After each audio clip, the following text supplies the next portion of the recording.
What is vibing? This is Vish, and today I'm going to be responding and reacting to the Lady of Heaven trailer. I'm a meditation coach and I've got hundreds of people on their meditation journeys. If you have any questions as to how to start, either comment down below or message me on Instagram at Vish Vibes. Also, if you hit that subscribe button, I'd be truly grateful. I got requested to react to this video a while back, and I'm finally doing it. And it's very different than the typical self-view reaction videos that I do. As I watch it, all I know is that it's a movie and I'm watching and reacting to the trailer. As much as possible, I will try to critique and maybe provide some sort of meditation advice and how to be meditative in certain instances throughout the situation and different scenes.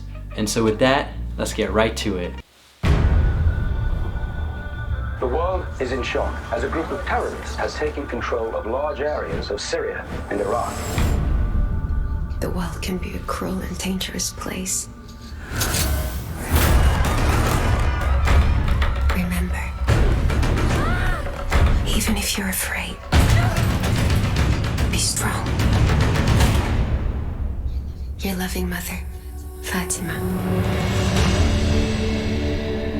Did your mother ever tell you the story of the Lady of Heaven? She was very special. Daughter to the Prophet Muhammad. My time is near. And afterwards, my lovely Fatima. Wow, so far it seems super intense and a lot of action seems to be happening. It is interesting because the first thing that popped to my head as I watched this, and as the advice was given to the child about the world being a dangerous place, it's what Eckhart Tolle talks about. And it's the idea that the world is here to challenge us and not to make us happy. That happiness is our choice and that is within us. But the world as it is all for that challenge. These challenges will help you grow and get stronger, and more importantly, get more conscious, also known as awareness. So with that being said, let's continue. You will face many trials. With my father no longer here to lead us, evil is with those who will extinguish the light of truth. You're gonna let a woman tell us what to do. We will burn her out.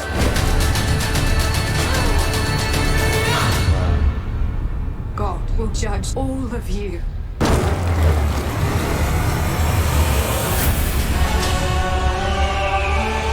This world has become a breeding ground of violence. Shadow will be cast across many generations to come.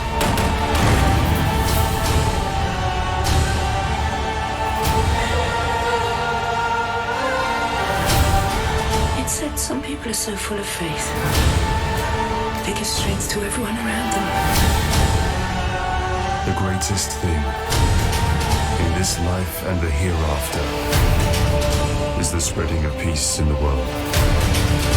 Lady Fatima's goodness inspired people to stand up, no matter what the cost.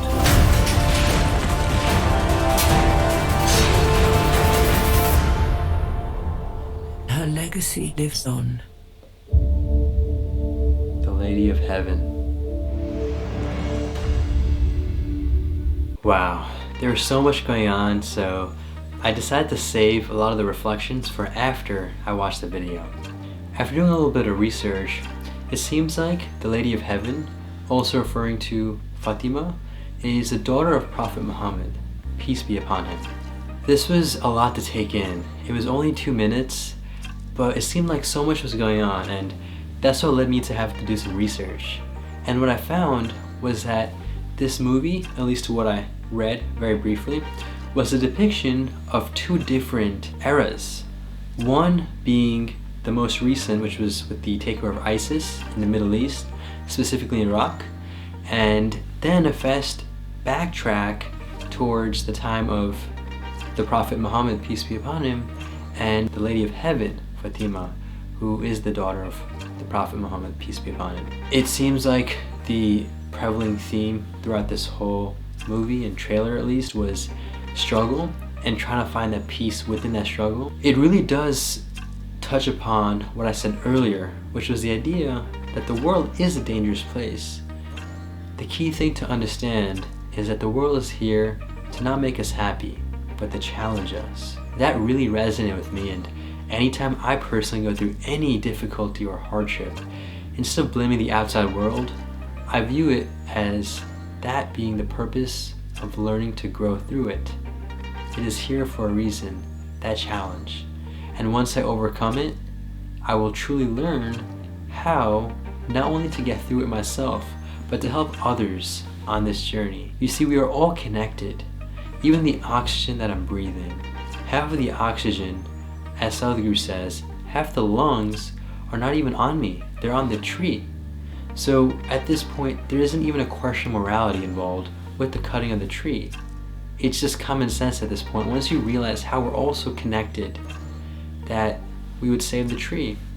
Another huge appreciation and connection is the sun. The sun unconditionally, whether you love it or you don't love it, will rise, provide warmth, provide sunlight. We must learn from the sun and the trees.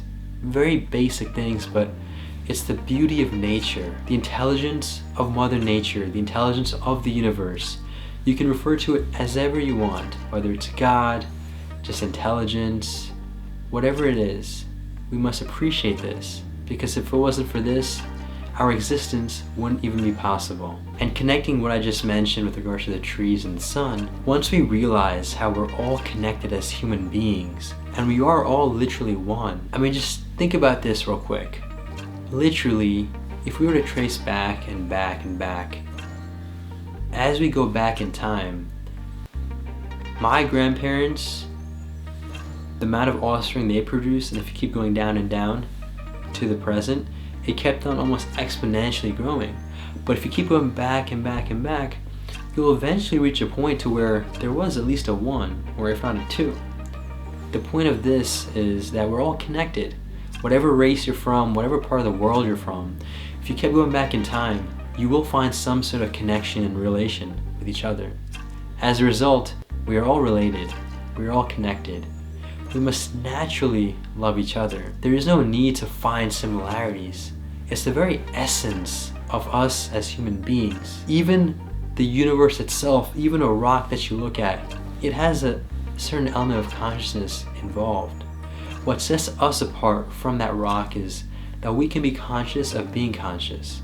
But at the end of the day, it is just an energy, and we are just another form of energy. We are all connected. I do want to kind of close this up and just mention that there is a lot of hardships happening throughout the world, and whether it's in the Middle East and other parts of the unstable regions in the world, people are going through so much suffering. But then again, as I've learned, suffering is life's greatest spiritual teacher, and just teacher in general. When you go through that suffering, the amount that you learn, no one can teach you that much. It is an inner learning, inner realization that really sets you on that path of enlightenment, or just pure presence. These are all just terms that tend to go hand in hand. Liberation, enlightenment, tapping into presence will help you get there. Once we do follow this path, no matter what happens around us, we will always be able to be at bliss. And whether it's the last day being tomorrow for us, or today, for whatever outside reason, or even inside reason, just for the health of the body, we will learn to pass this body away with complete bliss and happiness. And so regardless of when our last second is on this planet, it is important to realize that all that we have is this present moment, and that the clock is ticking. Every second that goes by, we are getting closer to death, which is really just the body decomposing. That's pretty much it. We must learn to first die, meaning let the ego die, the egoic mind, which is what finds all the differences amongst people and things and has this false sense of self. This is what leads to all this destruction. It is the unconsciousness that follows. We must learn from Jesus Christ, a beautiful spiritual teacher, who as he was dying on the cross and getting nailed, said a beautiful line, which was, "Forgive them, for they do not know." all these spiritual teachers and prophets, whether it's Muhammad, peace be upon him, Jesus, the Buddha, all these beautiful souls were trying to provide a similar message. And what I'm learning from Sadhguru more recently is that it's not only peace, but let us strive for joy. You see, when you have these struggles and wars, peace is the first thing that you seek for, and that is why people settle for that bar. But as a human being, there's even more to that, and that includes joy, ecstasy. When you truly get connected with the universe, and that only happens through just opening the eyes and awakening, as it is called in the spiritual path, then you get this blissful sense of ecstasy where you're constantly just joyful for no reason, but really just the realization that our existence itself is a beautiful thing. I know I said a lot, but hopefully this message resonated with you and I was able to provide some sort of insight and reflection for this trailer. Thank you so much for watching. Make it a great day, take it joyfully, and stay conscious.